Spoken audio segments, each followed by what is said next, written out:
नमस्कार, आप देख रहे हैं सल्ट एक्सप्रेस और मैं हूं गोविंद रावत। देखिए, आज हमारी निकाय चुनाव की यात्रा पहुंची है राम की नगरी रामनगर में, और इस राम की नगरी में कई प्रत्याशी इस बार नगर पालिका के अध्यक्ष पद पर दावेदार हैं। इस समय हमारे साथ खास बातचीत करने के लिए मौजूद हैं निवर्तमान सभासद भुवन सिंह डंगवाल जी, जो पहले सभासद रहे हैं, अब इस बार राम की नगरी रामनगर से नगर पालिका अध्यक्ष पद की दावेदारी कर रहे हैं। भाई साहब, आपका बहुत बहुत स्वागत है सल्ट एक्सप्रेस में। आप एक निवर्तमान सभासद रहते हुए भी आप जो है आपने कई कार्य अपने वार्ड में किए, और अब आपका क्या मुख्य उद्देश्य है राम की नगरी रामनगर से चुनाव लड़ने का नगर पालिका के अध्यक्ष के लिए, और क्या विकास आपकी प्राथमिकता में रहे? देखिए, जैसे कि आपने बताया कि मैं पिछले 6 साल से पालिका में निवर्तमान सभासद रहा हूँ, तो जाहिर सी बात है कि पालिका से होने वाले सारे कामों के बारे में मुझे जानकारी है और मैं इसे बेहतर करूँगा। मैंने जो अपना क्षेत्र आज जो आदर्श वार्ड बनाया है, ठीक है, तो मैं चाहूँगा कि उसी तर्ज में मैं इस पूरे रामनगर को अपने साथ लेकर चलूँ। रामनगर में जो आज सबसे समस्या बनी हुई है वो बनी है लोगों के मालिकाना हक की, और साथ ही जो एक धर्म की जो एक राजनीति की जा रही है, या बार बार आंसू बहा करके ये दिखाया जा रहा है कि भाई हम अच्छे लोग हैं और आप हमें वोट दे करके इन्हें चुनिए, आगे बढ़ाइए। तो मेरा देखिए आपके चैनल के माध्यम से उन लोगों से सवाल भी है कि भाई आपके पिछले विधायक रहे हैं, आप लोग पुराने खुद विधायक हैं, आपके मित्र विधायक हैं, आपके साथ चलने वाले जो नेताजी हैं वो एक अच्छे वोटों के पर्वतदार रहे हैं, तो आखिर आज तक उन्होंने काम क्यों नहीं करवाया? अगर पुराने अध्यक्ष महोदय अगर दोबारा चुनाव लड़ रहे हैं तो उनसे ये सवाल पूछा जाए कि भाई 30 साल में आपने काम क्यों नहीं करवाया? और वहीं जो अन्य भी जो लोग जो और चुनाव में उठे हुए हैं उनसे भी कहा जाए कि आज तक आपके द्वारा सामाजिक कार्यों में अपनी प्रतिबद्धता कहाँ की गई? अब मेरा जो मानना है, देखिए, मैं इस टाइम पर केवल जनता के लिए उठाऊँ, और जनता के ही माध्यम से मैं चाहता हूँ कि जनता मुझे इस बार आगे खड़ा करे, ताकि मैं इन जो भ्रष्ट लोग हैं जिन्होंने अपनी मनमानी करी हुई है या जो अपनी मनमानी से आज तक पालिका में चलते रहे, मैं उस पर उठाम लगा सकूँ। वो सारे काम जो जनता के हित में होने चाहिए, रोटी कपड़ा मकान हो, चाहे स्वास्थ्य शिक्षा रोजगार हो, इन सभी चीज़ों में जो हमारी एक प्राथमिकता है, जो आदमी के एक मूलभूत सुविधाएं हैं, जिसके लिए एक व्यक्ति, एक कानून, एक लोकतंत्र जिम्मेदार है। क्यों आखिर में इन लोगों ने आज तक उन चीज़ों को लोगों तक नहीं पहुँचाया? अगर जनता को यह बेहतर लगता है कि मैं उनके लिए एक बेहतर कैंडिडेट हूँ, और मेरे किए हुए कार्यों से अगर जनता संतुष्ट है, जो मेरे वार्ड में भी हुए, जो मेरी नगर पालिका में किए, अगर मैं गलत होता या मैं इन कामों को नहीं कर पाता, तो यहाँ तक मैं समझता हूँ कि आज से 2 दिन पहले जो मुझे राज्यपाल द्वारा जो प्रस्तुत किया गया है, वो मेरे कहीं ना कहीं मेरे कामों को इस बात को दिखाता है कि हाँ भाई, हमने काम किया और आगे भी हम काम करेंगे। और विकास कार्यों में चाहे वो रोड, पानी, बिजली हो, मकानों के अपने जो रजिस्ट्री हैं वो रुकी हुई हो, या फिर जिन लोगों को आज तक मालिकाना हक नहीं मिला वो हो, या मान लीजिए इसके अलावा शहर में शिक्षा का जो आज तक ग्राफ बहुत छोटा, मतलब बहुत ही कम है, क्योंकि अच्छे कोचिंग सेंटर नहीं है, बेहतर विद्यालय नहीं है। कॉन्वेंट स्कूल हैं जरूर, लेकिन अब उनकी फीस बहुत ज़्यादा है और हर एक आम आदमी की पकड़ में नहीं पहुँची हुई है। वही कहानी रोजगार की है, एक खनन और एक जिप्सी के अलावा यहाँ पर और बच्चे किसी और कारोबार में अपना काम नहीं कर पाते। कुछ फैक्ट्रियाँ पुरानी थी जो शायद सरकार के द्वारा बंद करवा दी गई, या उनकी अपनी जो समस्याएं रही हैं उससे बंद होगी, तो जिससे हमारे लोगों का यहाँ से प्लान पहाड़ों से हुआ करता था, उसका असर अब यहाँ इस रामनगर को देखने को मिल रहा है कि यहाँ से भी लोग, जो नए बच्चे हैं, वो नौकरी करने के लिए बाहर जाने को मजबूर हो गए।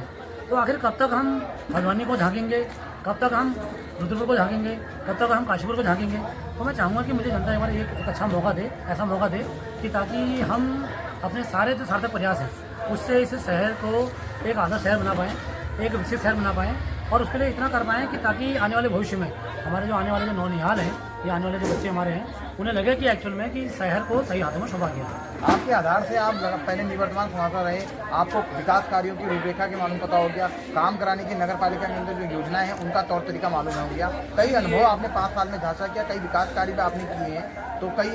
समस्याओं को लेकर आपने अधिकारियों से मुलाकात की। तो आपके आधार से रामनगर जो एक कॉर्बेट से जुड़ा हुआ क्षेत्र है और हमारे मानव जो कॉर्बेट सीमा से जुड़ा हुआ क्षेत्र है, तो इस आपके आधार पर कौन सी बड़ी समस्या है जो आप उसको प्राथमिकता विकास करें? देखिए, कॉर्बेट शहर है हमारा, ये तो पूरे विश्व प्रसिद्ध है, इसमें कहीं कोई शक नहीं। और जिस तरह का शहर का नाम है, जिम कॉर्बेट नगरी हम बोलते हैं या हमसे रामनगर बोलते हैं, तो मेरे हिसाब से यहाँ का शासन भी राम के राज्य की तरह ही होना चाहिए ना, और वैसे ही जहाँ की जो सुविधाएँ हैं वो भी उसी तरीके की होनी चाहिए। अभी आप देख रहे होंगे कि जो ग्रामीण क्षेत्र जो हमने जुड़े हुए हैं, इन क्षेत्रों में लगातार बाघ और मानव जीव संघर्ष की बड़ी समस्याएं हो रही हैं कि बाघ मतलब जंगल छोड़ करके शहरों के बीच में आ जा रहा है, गाँव के बीच में आ जा रहा है। वो समस्या इसलिए नहीं है कि बाघ बढ़ गए हैं, वो समस्या साहब इसलिए है क्योंकि इतने गेट बना दिए गए हैं, इतने जोन बना दिए गए हैं कि लगातार व्यक्ति अंदर जा रहा है। एक दिन में 300-400 जिप्सियाँ चल रही हैं, जिसे हम रोज़गार का नाम दे रहे हैं, लेकिन हम ये नहीं समझ रहे हैं कि उस रोज़गार से हमारे ही लोगों को नुकसान हो रहा है। क्योंकि अगर यदि आप गाड़ियाँ अंदर घुमा रहे हैं और आपने उनके घरों में प्रवेश किया है, तो जाहिर सी बात है कि वो भी आपके क्षेत्र में आएंगे और उसी का ये जो खामियाजा हमें भुगतना पड़ रहा है। चलिए, यदि अगर हम मानते हैं कि आपने अगर गेट बढ़ाए भी थे, तो हमारा कहना ये है कि भाई सुरक्षा की दृष्टि से आपने अब तक क्यों शहर को सुरक्षा दीवार से क्यों नहीं बंद करवाया, क्यों इस तरह के उपाय नहीं किए गए कि जानवर और मानव जीव बार बार आपस में ना मिल पाएँ, क्यों आपने लाइटों की व्यवस्था नहीं करी। अब इसमें दोष केवल जो बनने वाले प्रतिनिधि उन्हीं का नहीं, जो उन प्रतिनिधियों के पीछे जो बैठे हुए जो अन्य हैं, अगर हम कहें उन्हें कि वो भेड़ियों जो वो भेड़िए जो सेल की खाल ओढ़ करके पीछे बैठे हैं, उनका भी दायित्व बनता था। जो आज अपने को एक बहुत बड़ा नेता, बहुत बड़े जनता प्रतिनिधि बता रहे हैं, जो अपने नाम से सोच रहे हैं कि हमारे खड़े होने से उनके प्रतिनिधियों को वोट मिल जाएंगे, उनके द्वारा भी अगर इस काम पर अगर एक सुचारू और एक सही कदम उठाया होता तो शायद इस तरह की स्थिति उत्पन्न नहीं होती। महिलाओं युवाओं को आगे बढ़ाने के लिए किस तरह का प्लान है आपका? देखिए, महिला सशक्तिकरण मतलब हम पहले से काम करते आए हैं और हम चाहेंगे कि महिला सशक्तिकरण पर हम आगे भी और काम करें। जैसे कि जो महिलाओं को रोजगार जो मुहैया कराने से पहले उनको जो प्रशिक्षण दिया जाता है, चाहे सिलाई बुनाई कढ़ाई हो, चाहे कुछ बनाना हो, चाहे मतलब ऐसे लघु छोटे छोटे उद्योग जिस पर हमारे द्वारा पहले WRC यानी कि कब्रू के द्वारा जो हेस्को के द्वारा हमने एक WRC बनाई है, जिस पर महिलाओं द्वारा कई सारी जो उत्पाद हैं वो बनाए जाते हैं। इस तरह के छोटे छोटे जो उद्योग हैं वो हम यहाँ पर लाएँ और बाहर के जो हमारे अन्य जो बड़ी मार्केट है उस तक अब अपनी पहुँच बनाएँ। और हमारा विचार ये भी है कि हम महिलाओं को एक ऐसा बाजार दें रामनगर में जो परमानेंट रहे, ताकि बाहर से आने वाला जो पर्यटक है, जो नागरिक है, वो उन बाज़ारों में जाए और उन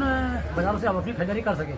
अब वहीं जो बात आती है रोज़गार की, तो देखिए आज अगर रामनगर की मंडी खत्म है और रामनगर का पक्का पशु बाजार खत्म है, रामनगर का बाजार खत्म है, तो इसके पीछे भी इन्हीं लोगों का हाथ है जो आज अपने को पार्टी से समर्थित अपना उम्मीदवार बता रहे हैं। जबकि असल में इन लोगों को 20 साल 30 साल 50 साल हो चुके हैं इस शहर में और आज तक इन्होंने वो काम नहीं कर दिया। हम तो कह रहे हैं कि हम तो 17 साल जॉब करने के बाद 5 साल के हम आपके पीछे बैठे तो 5 साल में हम आपको पहचान गए। तो मैं आश्चर्य मानता हूँ इस बात का कि जनता आज तक क्यों नहीं इन लोगों को पहचानी और जनता ने क्यों इन्हें बार बार प्रमोट किया। लेकिन समस्या थोड़ी ये है कि ये लोग केवल सामने वाले की उपलब्धियों पे, उनकी सुविधाओं पे ही काम करना जानते हैं। यदि बीजेपी का अगर मान लो कैडर चल रहा है तो वो मोदी जी के कहना कामों को गिना रहा है। यदि अगर कांग्रेस का अगर कैडर चल रहा है तो वो नरेंद्र चौड़े के कामों गिना रहा है। भाई जिन व्यक्तियों ने काम किया वो तो ठीक है, लेकिन आप तो जनता प्रतिनिधि है ना, तो आपने आज तक क्यों जारी नहीं करी, क्यों आपने काम नहीं किए? मतलब आप जब बनेंगे तब आप काम करेंगे, इससे पहले क्यों सोए थे भाई? इससे पहले क्यों आपने काम नहीं करे? और ये जरूर है कि अगर हमें ये मौका मिलता है तो नौयुवकों के लिए रोजगार मेले की योजना जो समय समय पर होनी चाहिए शहर के अंदर, भर्ती प्रशिक्षण जो होते हैं वो होनी चाहिए शहर के अंदर, अच्छे कोचिंग जो होनी चाहिए वो शहर के अंदर होनी चाहिए, इनकी व्यवस्था,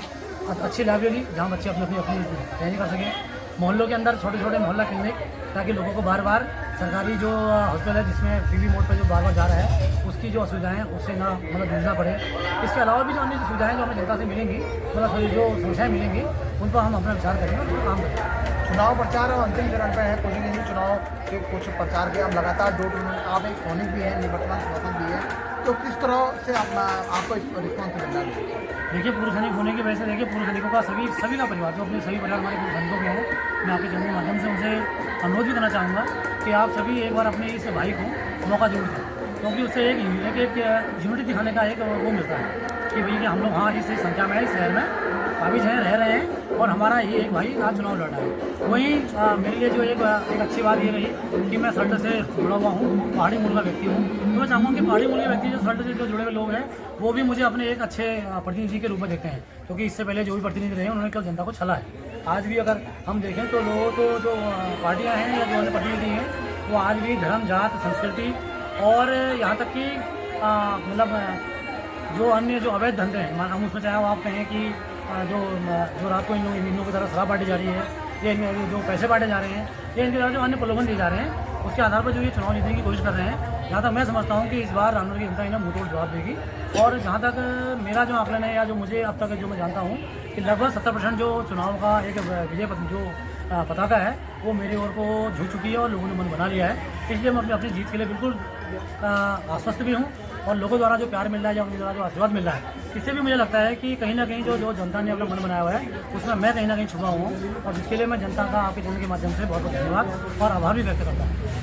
ये थे हमारे साथ भुवन सिंह जंगवाल जी जो निवर्तमान सभासद सोनिक भी हैं और इसमें रामनगर नगर पालिका के अध्यक्ष की दावेदारी कर रहे हैं। इनका कहना है कि यहाँ की जो जनता है मुझे विश्वास है कि पूर्ण समर्थन देगी। आगे भी हमारी चुनाव यात्रा जारी रहेगी, आगे भी हर छोटी बड़ी खबरों के लिए देखते रहिए सल्ट एक्सप्रेस। तब तक के लिए नमस्कार।